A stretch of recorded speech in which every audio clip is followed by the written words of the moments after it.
As funções da responsabilidade civil objetiva.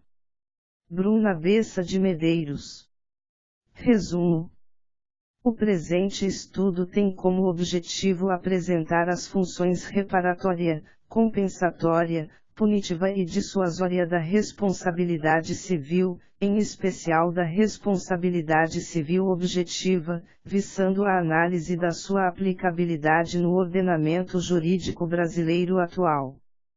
Palavras-chave: direito civil, responsabilidade civil, dano moral, dano material, punitive damages.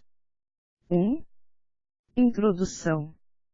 No Brasil, antes da promulgação do Código de Defesa do Consumidor, aplicava-se o Código Civil às relações de consumo. O Código Civil de 1916 previa o Instituto da Responsabilidade Civil Subjetiva, ou seja, além do nexo causal entre a conduta e o dano, era necessária a existência de culpa ou dolo para que se configurasse o dever de indenizar. Com o advento do Código de Defesa do Consumidor, em vigor a partir de 1991, foi instituída a responsabilidade civil objetiva para as relações consumeristas, de modo que a conduta dolosa ou culposa é indiferente para que se caracterize a responsabilidade, bastando apenas o nexo causal entre a atividade e o dano. Percorreu-se uma longa jornada desde o surgimento da sociedade de consumo até o reconhecimento da vulnerabilidade dos consumidores em face dos fornecedores. É com base nestes fatos que consideramos necessário excurso histórico quanto à evolução das relações de consumo e de sua legislação regente, com especial análise sobre como se deu o surgimento do Código de Defesa do Consumidor no Brasil.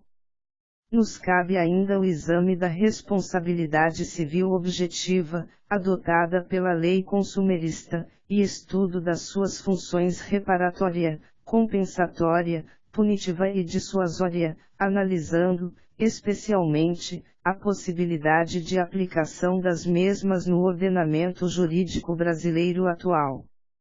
2. O surgimento do Código de Defesa do Consumidor no Brasil.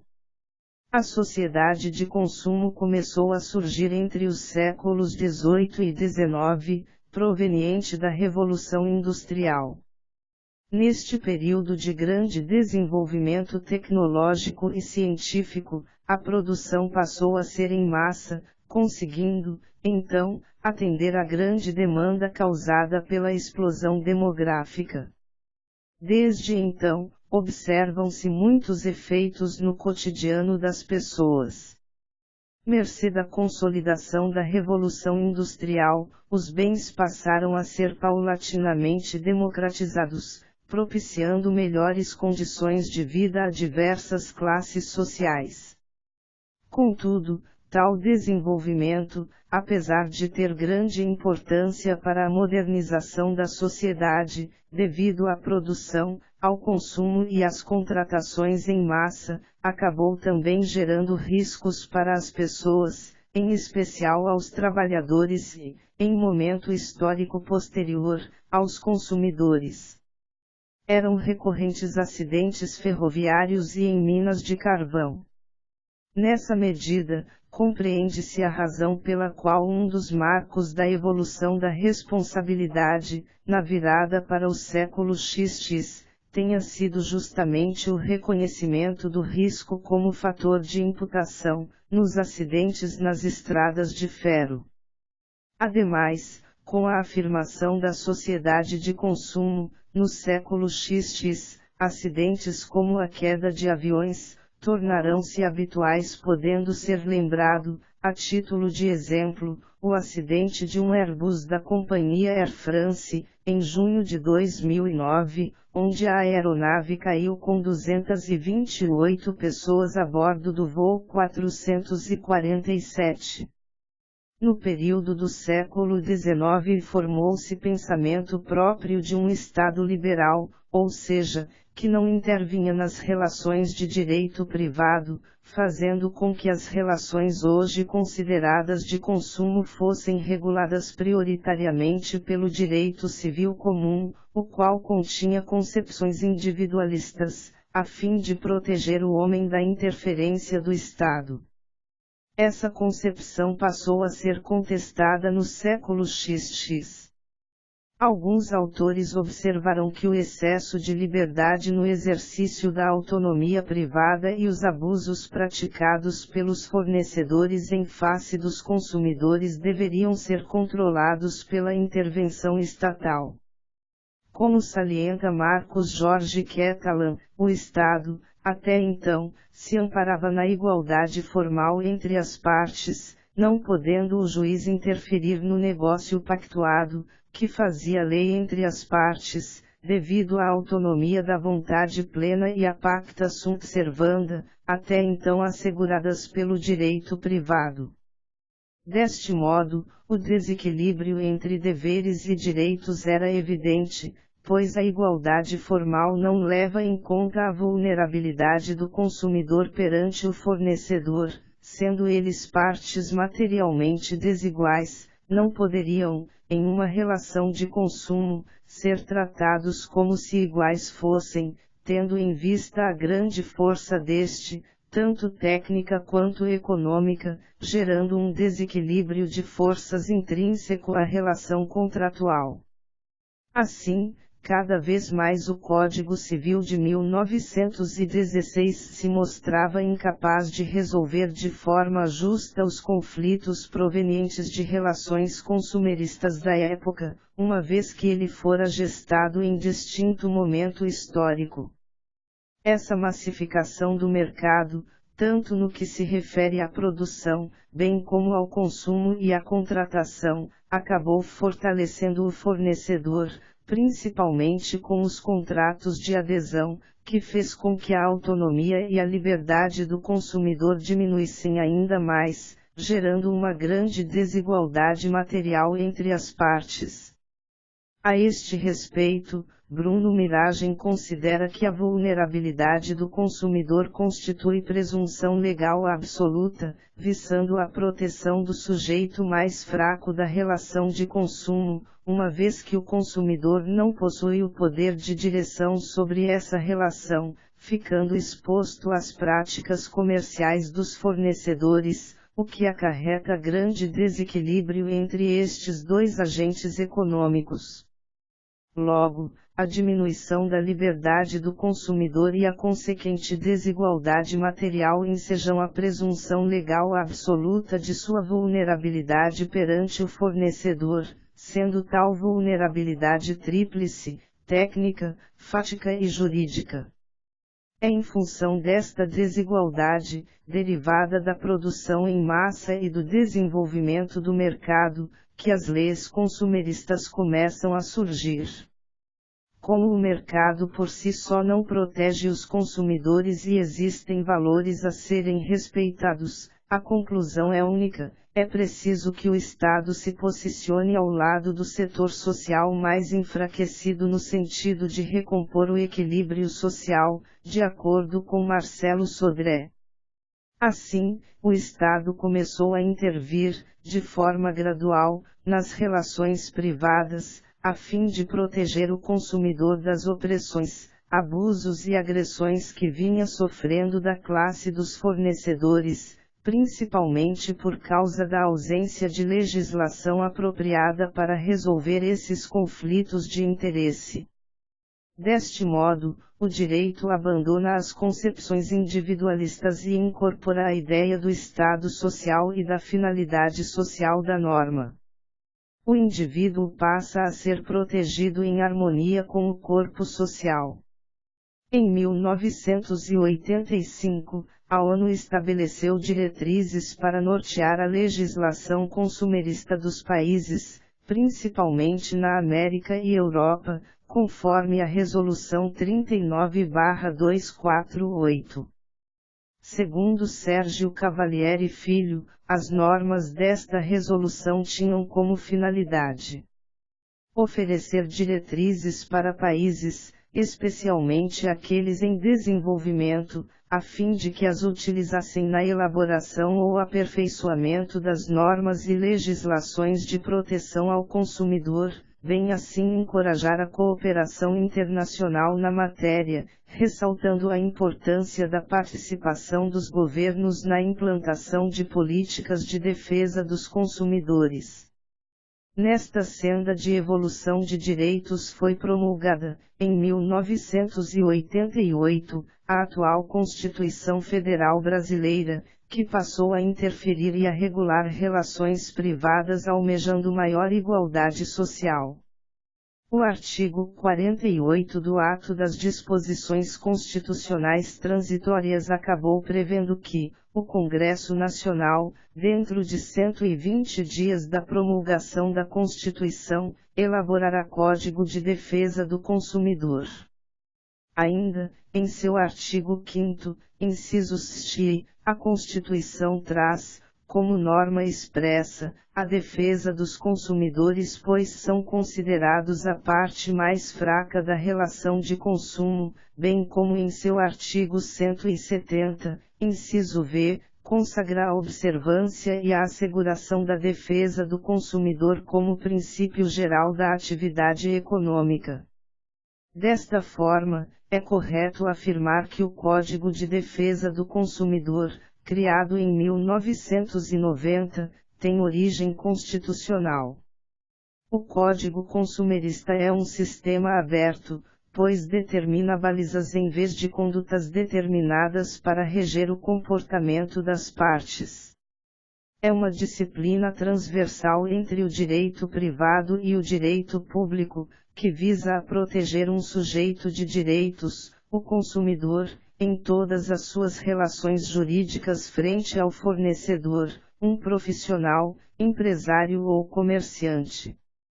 Como salienta Claudia Lima Marques, é uma lei ordinária, com função social, pois impera nas relações jurídicas de direito privado, visando a proteger o consumidor da sociedade massificada e globalizada, bem como de ordem pública, pois estabelece valores básicos e fundamentais da nossa ordem jurídica, apesar de serem normas de direito privado, sendo, portanto, um direito indisponível e inafastável. Assim, sempre que houver uma relação de consumo, o Código do Consumidor prevalece sobre o Código Civil, pois tem aplicação necessária em razão da sua especialidade e função. O Código Civil era o meio de regulamentação das relações de consumo antes da vigência do Código do Consumidor, era um código para as relações entre iguais, visando ao equilíbrio entre as partes e pressupondo a igualdade de todos, o que de fato não acontecia, em razão do conceito de igualdade ser meramente formal. O Código de Defesa do Consumidor, amparado pela Constituição, eliminou a ideia de igualdade, formal, entre consumidor e fornecedor, prevendo expressamente, em seu artigo 4º, inciso I, a vulnerabilidade do consumidor. Deste modo, o Código de Defesa do Consumidor visa a regulamentar as relações entre desiguais, sendo o consumidor a parte mais fraca da relação. Sérgio Cavalieri Filho explica que o CDC busca a igualdade material, real, reconstruída por uma disciplina jurídica voltada para o diferente, porque é preciso tratar desigualmente os desiguais para que eles se igualem. Justamente por este motivo, o Código de Defesa do Consumidor não viola o princípio da igualdade. Tem por objetivo fornecer os meios para que o consumidor se equipare ao fornecedor, gerando uma relação justa entre ambos. O Estado teve por objetivo, portanto, estabelecer um equilíbrio nas relações de consumo através da criação de direitos do consumidor, que visam a proteção do consumidor perante o fornecedor. Entre os direitos básicos do consumidor previstos inclusive no artigo 6º do CDC, está o direito à efetiva prevenção e reparação de danos, inciso 6º, garantida pela indenização integral originada da responsabilidade civil objetiva, ausente de culpa, adotada pelo Código. Parafraseando John F. Kennedy em seu famoso discurso proferido em 1962, todos somos consumidores, é possível dizer que todos os seres humanos serão consumidores em algum momento da vida. Sendo assim, diante da vulnerabilidade do consumidor, não se pode negar a importância das medidas adotadas pela lei consumerista que objetivam uma relação de consumo equilibrada e justa entre as partes contratantes. Resta clara a grande importância do direito do consumidor e, consequentemente, do Código de Defesa do Consumidor para a sociedade de hoje. Além dos princípios e direitos básicos do consumidor contidos no Código, implícita e explicitamente, estipularam-se ainda medidas diretas para a sua proteção focadas na eficácia processual, tais como limites ao conteúdo de contratos, a responsabilidade objetiva e a possibilidade de ajuizamento de ações coletivas para tutela dos seus interesses, e a possibilidade de inversão do ônus da prova, uma solução bastante avançada que inclusive ultrapassa o sistema europeu. Seguramente, uma das principais inovações trazidas às relações de consumo é a face objetiva do Instituto da Responsabilidade Civil que independe de comprovação da culpa do fornecedor, bastando apenas o nexo causal entre a conduta e o dano. 3. As funções da responsabilidade civil. Apesar de a responsabilidade civil objetiva já existir no Brasil desde 1912, justamente pela regulação dos danos oriundos do tráfego em estradas de ferro, demorou décadas para se concretizar nas relações de consumo, uma vez que o próprio mercado de consumo era ainda incipiente quando do início do século XX. Paulo de Tarso Sanseverino afirma que a produção em série e a despersonalização das relações entre fornecedor e consumidor acabaram gerando novos danos de consumo, que muitas vezes ficaram sem reparação. Assim, a falta de reparação se dava porque a prova de culpa era diabólica, ensejando uma constante irresponsabilidade dos fornecedores. O peso suportado pela vítima era enorme e, não raramente, os danos permaneciam sem qualquer indenização ou resposta por parte do direito.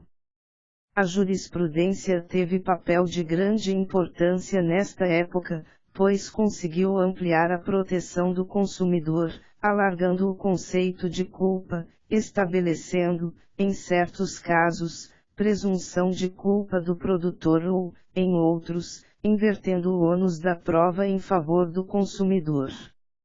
Em 1985, foi editada, na Europa, a Diretiva nº 85/374/CE, que consagrou a responsabilidade objetiva do produtor por danos causados por produtos defeituosos.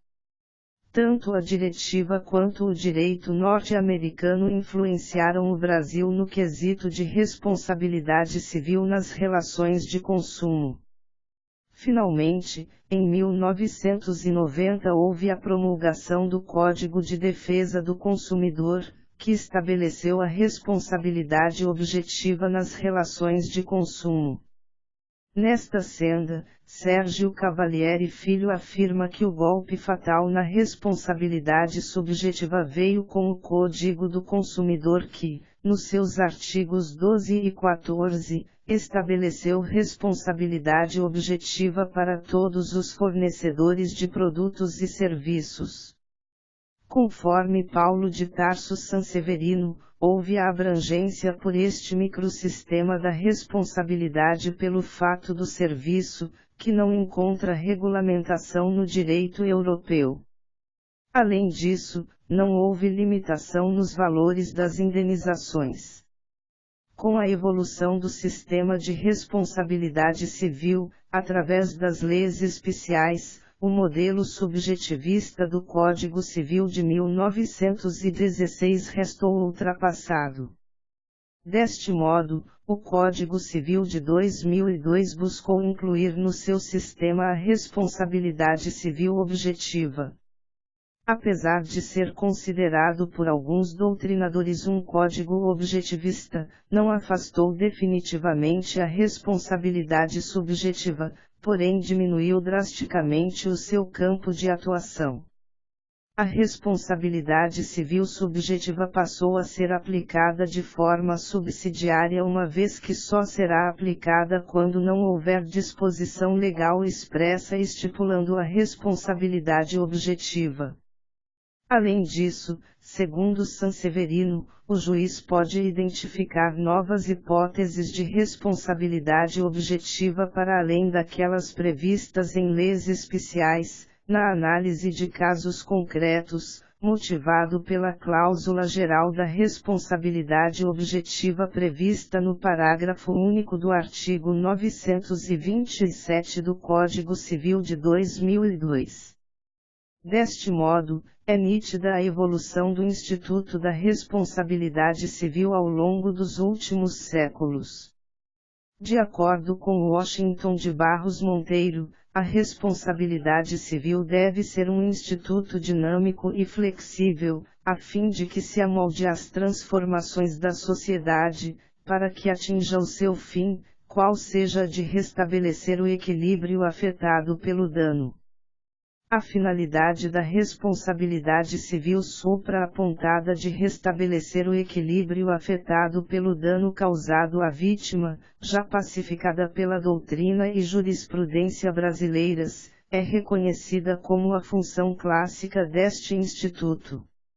Esta função, em geral denominada de função reparatória, tem como objetivo, consoante Daniela Lutzky, reparar, da maneira mais completa possível, o dano decorrente, em regra, de um ato ilícito, buscando, sempre que realizável, a restituição na integralidade.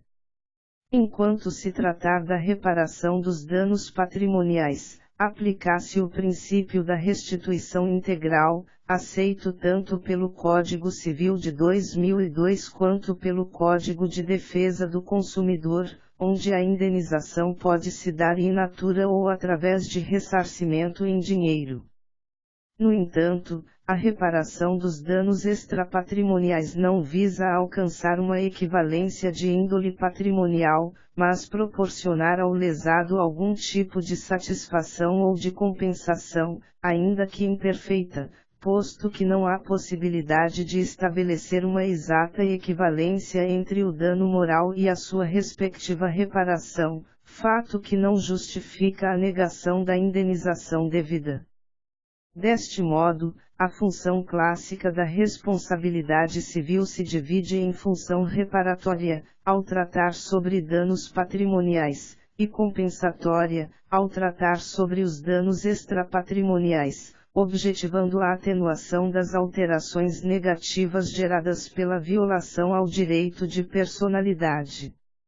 Sendo assim, a função reparatória tem o intuito de restabelecer a situação da vítima para como esta se encontrava antes de sofrer o dano, status quo ante, seja ele material ou moral. Conforme o artigo 944 do Código Civil, tal reparação se limita pela extensão do dano. Aquilo que exceder o dano causado não terá natureza reparatória/compensatória. Todavia, o juiz poderá diminuir o valor da indenização caso haja desproporcionalidade entre a gravidade da culpa e o dano gerado. Esta hipótese, prevista no parágrafo único do artigo 944 do Código Civil, é uma exceção ao princípio da reparação integral. Existem autores, por outro lado, que defendem que a condenação pelo dano moral tem apenas caráter punitivo, servindo como uma pena privada. O francês Georges Repert, ao tratar sobre o dano moral puro, afirma: o que na realidade visa a condenação pelo dano moral puro não é a satisfação da vítima, mas a punição do autor. As perdas e danos não têm o caráter de indenização, mas caráter exemplar. Uma terceira corrente apoia tanto o caráter reparatório quanto o caráter punitivo dos danos morais. Daniela Lutzky, Judith Martins Costa e Mariana Pargendler afirmam que essa teoria mista é defendida por nomes de peso da doutrina brasileira, como Caio Mário da Silva Pereira, Carlos Alberto Bittar, Sérgio Cavalieri Filho, Youssef Said Carrali, Araquém de Assis, Cleiton Reis, entre outros. Portanto, atualmente, a teoria mista, que aceita o caráter satisfativo e punitivo do dano moral, pode ser considerada majoritária na nossa doutrina e jurisprudência. Todavia, a discussão acerca da função punitiva ainda não está pacificada. A função punitiva da responsabilidade civil tem como objetivo punir alguém por uma conduta praticada que ofenda gravemente o sentimento ético-jurídico prevalecente em determinada comunidade. Está diretamente relacionada à função dissuasória da responsabilidade civil, posto que a punição serve como uma medida de intimidação e desestímulo ao ofensor, mas acaba atingindo todos os integrantes da coletividade, a fim de desestimulá-los da prática de atos semelhantes. Porém, enquanto a punição se volta para o passado tendo como enfoque a pessoa do ofensor, não a da vítima, a dissuasão visa a uma prevenção contra danos futuros, pois objetiva desestimular condutas reprováveis, tanto ética quanto juridicamente, a serem praticadas por terceiros. Deste modo, a função punitiva seria uma indenização para além da função reparatória ou compensatória dos danos sofridos pela vítima, ou seja, para além dos danos morais ou patrimoniais. Caroline Vaz defende que a prestação punitiva se encontra ao lado da compensação dos prejuízos materiais ou morais sofridos pela vítima, constituindo-se num valor excedente a esse, com o fim último de punir o agente e desencorajá-lo de praticar semelhante conduta, bem como a todos da sociedade em que vive. Para que sejam aplicados os punitive damages, indenização punitiva, ou caráter punitivo da responsabilidade civil, é necessário que o ofensor tenha agido com dolo ou culpa grave, ou seja, nos casos em que a conduta do ofensor mereça censura. Ainda, mesmo se o agente tiver agido com culpa leve, mas obteve lucro com o ato ilícito, cabe a indenização punitiva, para que não haja benefícios face ao dano causado. Todavia, Daniela Lutzky explicita que a falta de critérios seguros para o arbitramento do dano imaterial tem feito com que a jurisprudência, sem muito embasamento, tenha afirmado que esse dano tem caráter punitivo, a ser sempre considerado na reparação como instrumento para desestimular condutas danosas, por meio da punição do ofensor. Nelson Rosenwald faz uma análise das premissas a serem observadas para a aplicação de uma pena civil, vez que esta se relaciona de forma direta à função de desestímulo à prática do ato ilícito, mas necessita de um grau de segurança quanto aos resultados. No estudo do autor, a fixação da pena civil exige a análise de extensão do ato ilícito, saber se além da vítima, outras pessoas foram potencialmente afetadas pelo ato ilícito. 2. Gradação da culpa, só pode ser aplicada contra uma pessoa que agiu dolosamente ou com comportamento imbuído de culpa grave, como malícia, desprezo pela vítima, ou seja, comportamento extremamente reprovável. 3. A capacidade econômica do ofensor, a pena civil tem que ser aplicada em caráter exemplar para que o agente pense se vale a pena agir daquela maneira. Essas premissas, explica o autor, devem ser aplicadas de acordo com critérios de proporcionalidade, quais sejam vedação de excesso relativamente a um teto de condenação, como acontece hoje em dia com o dano moral, onde os grandes valores de indenização são reduzidos quando julgados pelo STJ, usar a indenização compensatória como parâmetro, verificar quem será o beneficiado pela pena civil. Como um dos pressupostos para a aplicação da pena civil é o grau de culpa do ofensor, há autores que não admitem a sua aplicação quando a responsabilidade for objetiva. Neste sentido, Judite Martins Costa e Mariana Pargendler. Não há que se pensar em punir com a indenização casos de responsabilidade objetiva, que obedecem a diversa racionalidade, sendo irrelevante, para esse regime, a apreciação da subjetividade, já que a conduta culposa não é elemento do suporte fático de incidência da regra de atribuição da responsabilidade. Em contrapartida, Daniela Lutzky afirma que a função punitiva não é incompatível com a responsabilidade objetiva.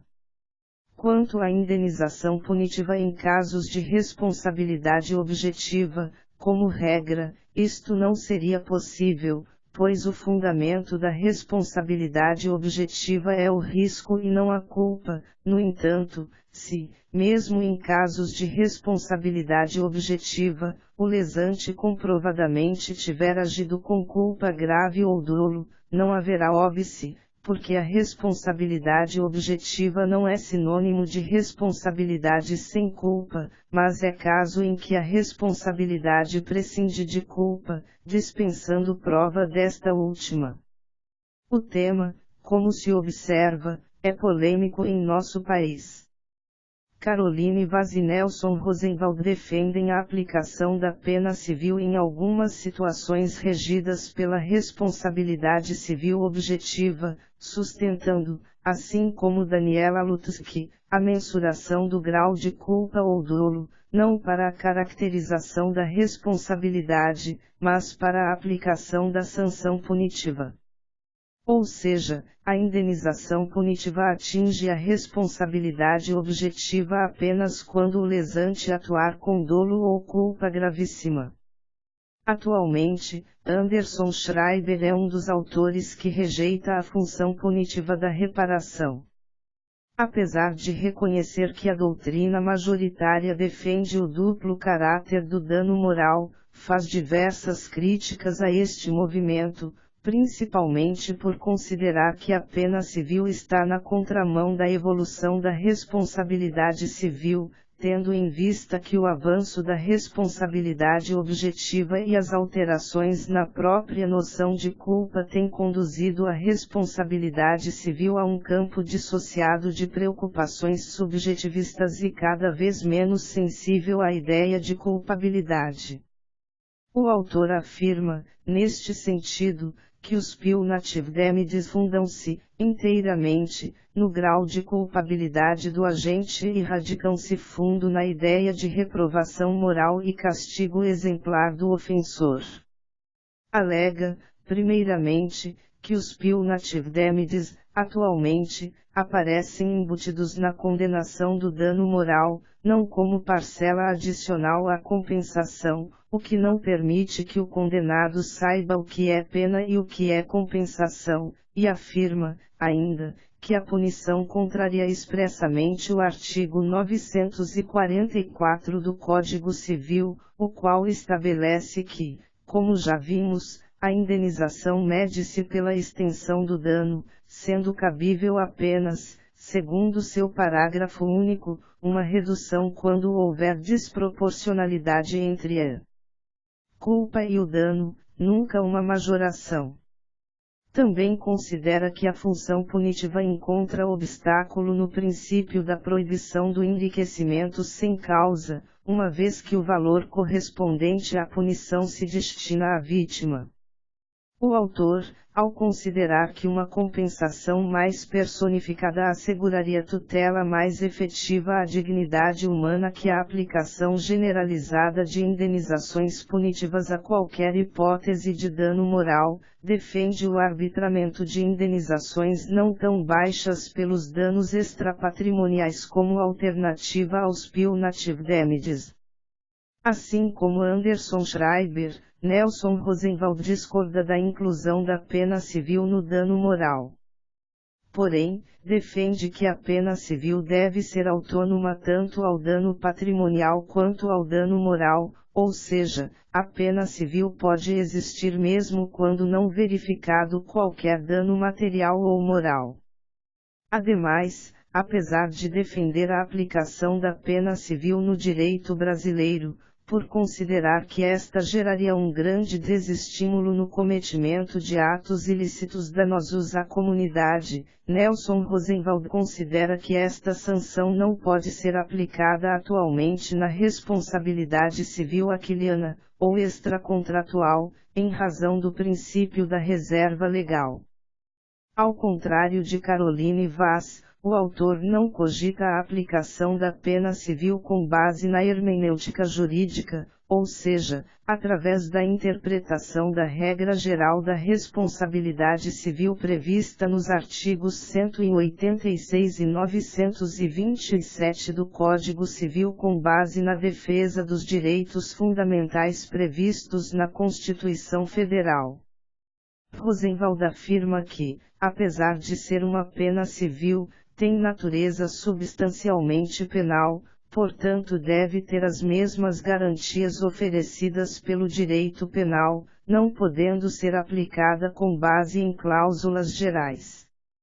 Por outro lado, o autor alega que a pena civil já existe no ordenamento jurídico brasileiro, no que tange às relações contratuais e obrigacionais, como, por exemplo, o artigo 407, quando o agente é sancionado pelo comportamento reprovável e não pelo prejuízo causado à vítima, artigo 416, onde considera que a cláusula penal é uma pena civil diante de uma responsabilidade negocial, e não uma reparação de danos, e artigo 1337, que determina o pagamento de uma pena civil no caso do condômino antissocial, todos do Código Civil.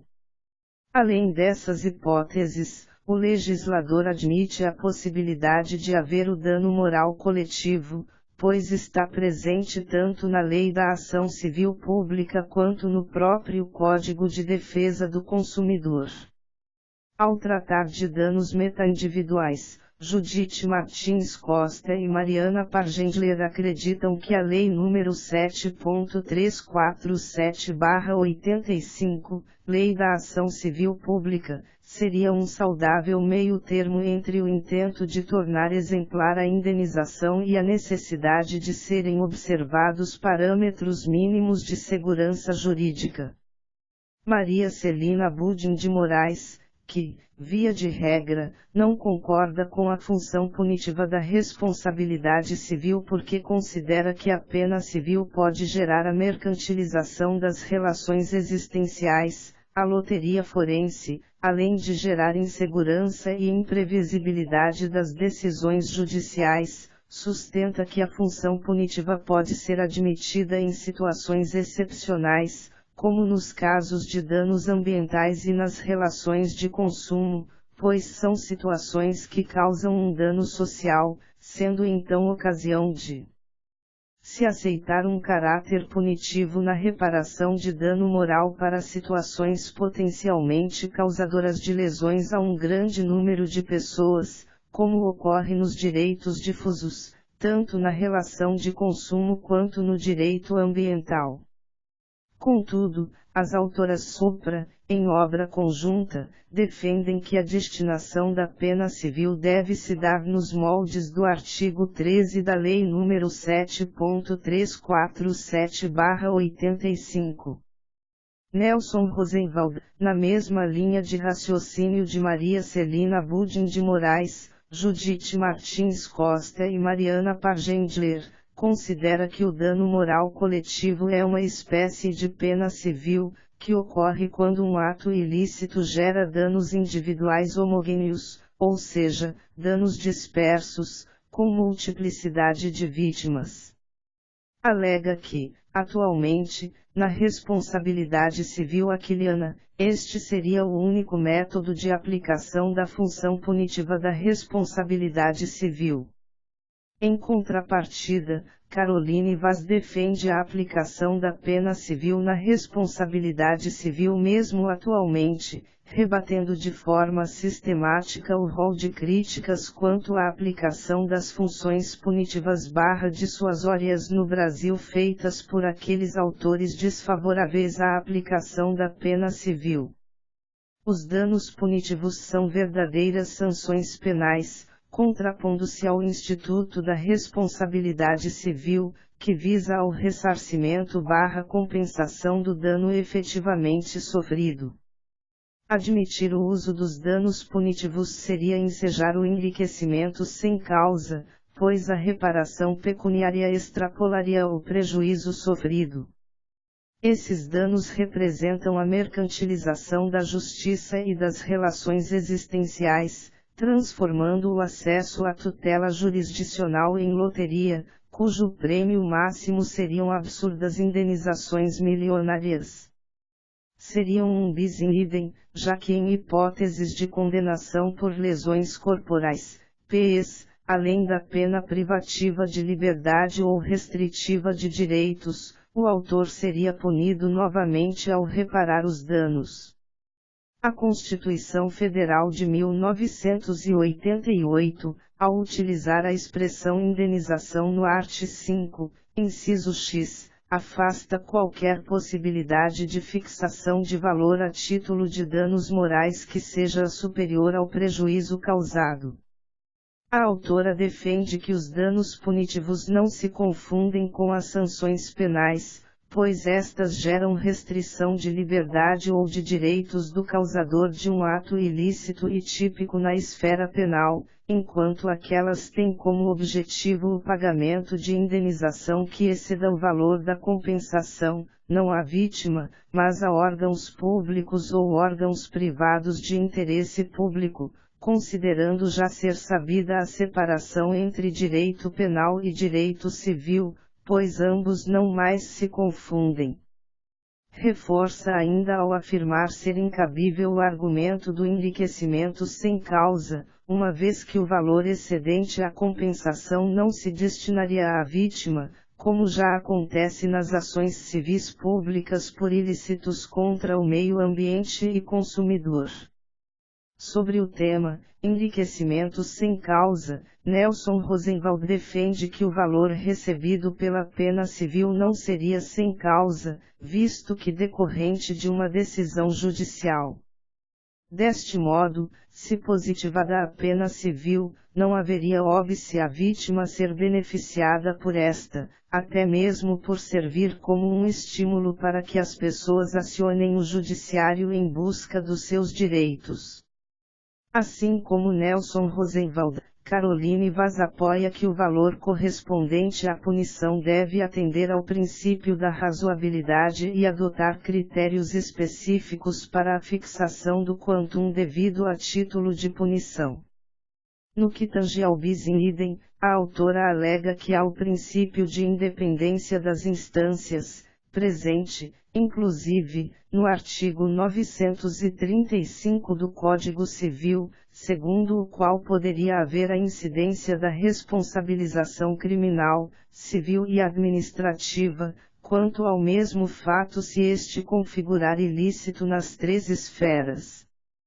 Quanto à inconstitucionalidade da função punitiva, a autora, assim como Daniela Lutzky, propõe o uso da hermenêutica, considerando que as funções punitivas e dissuasórias devem ser aplicadas com o fito de alcançar a máxima eficácia aos direitos fundamentais. Sob outra perspectiva, atualmente, a jurisprudência vem aplicando a função punitiva não apenas em casos de ação civil pública, mas também em ações privadas, juntamente à função compensatória, ao tratar sobre o dano extrapatrimonial. Assim, as funções punitiva e dissuasória têm sido aplicadas pela jurisprudência, mesmo sem previsão expressa no ordenamento, ao contrário do que defendem Anderson Schreiber e Nelson Rosenwald. Porém, a pena civil não é aplicada de forma autônoma, mas sim dentro do dano moral. É dizer, se não for verificado um dano moral, não cabe a pena civil. A responsabilidade civil objetiva, adotada pelo Código de Defesa do Consumidor, independe de culpa. Todavia, se o dolo ou culpa grave restarem comprovados no caso concreto, poderá haver a aplicação de pena civil, segundo Daniela Lutzky, Caroline Vaz e Nelson Rosenwald. Assim, a prova do dolo ou da culpa grave não são pressupostos da responsabilidade objetiva, mas sim da pena civil. Contudo, conforme já explicitado, o referido autor encontra um óbice no princípio da reserva legal para a aplicação da função punitiva da responsabilidade civil nos dias atuais. Deste modo, como já exposto anteriormente, apesar de muitos juízes incluírem a função punitiva dentro do dano moral, o direito do consumidor aceita, atualmente, somente através da ação civil pública, a configuração de dano moral coletivo, considerado pelo autor uma espécie de pena civil, quando se tratar de defesa de direitos individuais homogêneos. 4. Considerações finais. Pode-se concluir, a partir do referencial doutrinário e jurisprudencial investigado, que a promulgação do Código de Defesa do Consumidor foi de grande valia para a sociedade, uma vez que a lei estipula princípios e direitos básicos do consumidor, para que este tenha uma relação de paridade frente ao fornecedor, pois este detém uma posição vantajosa nas relações de consumo, tendo em vista sua força técnica e econômica. Um dos fatores mais favoráveis ao consumidor foi a estipulação da responsabilidade civil objetiva nas relações de consumo, que prescinde de comprovação da culpa do fornecedor para que este seja responsabilizado, bastando apenas o nexo causal entre a conduta e o dano. É incontestável a existência e aplicação das funções reparatória e compensatória da responsabilidade civil, porém é muito questionada a possibilidade de aplicação de uma função punitivo-dissuasória no sistema atual, por esta não estar prevista expressamente no ordenamento jurídico. Contudo, grande parte da doutrina aceita, por fim, a função punitiva dentro do Instituto do Dano Moral, de caráter compensatório. Aqueles que não defendem a incidência da pena civil afirmam que o artigo 944 do Código Civil determina que a indenização mede-se conforme a extensão do dano, ou seja, o artigo expõe que a função reparatória não pode ser extrapolada. Quanto à reparação de danos morais coletivos via ação civil pública, podem ser considerados como uma legítima pena civil ou um meio-termo entre a função reparatória e punitiva. Não bastasse a divergência quanto à admissão ou não da função punitiva atualmente, há desentendimento ao tratar da função punitiva na responsabilidade civil objetiva. Isto porque, para alguns, a função punitiva deve analisar a culpa lato sensu do ofensor, o que não pode ser analisado na modalidade objetiva; para outros, essa responsabilidade prescinde de culpa, o que não impede de ser analisada em um segundo momento. Não obstante a desarmonia doutrinária em relação à função punitivo-dissuasória da responsabilidade civil, os tribunais vêm aplicando a pena civil dentro do Instituto do dano moral. Percebe-se, com isso, a grande divergência doutrinária no que tange às funções da responsabilidade civil, principalmente em relação à função punitivo-dissuasória e, em especial, na sua aplicação na responsabilidade civil objetiva. Todavia, apesar dessa dissensão teórica, a indenização punitiva é aplicada na prática pelas cortes, mesmo que não haja previsão legal. Em sendo assim, acreditamos que deva haver critérios específicos para a aplicação da pena civil, para que não sejam proferidas decisões surpresa e, portanto, para que haja segurança quanto aos resultados.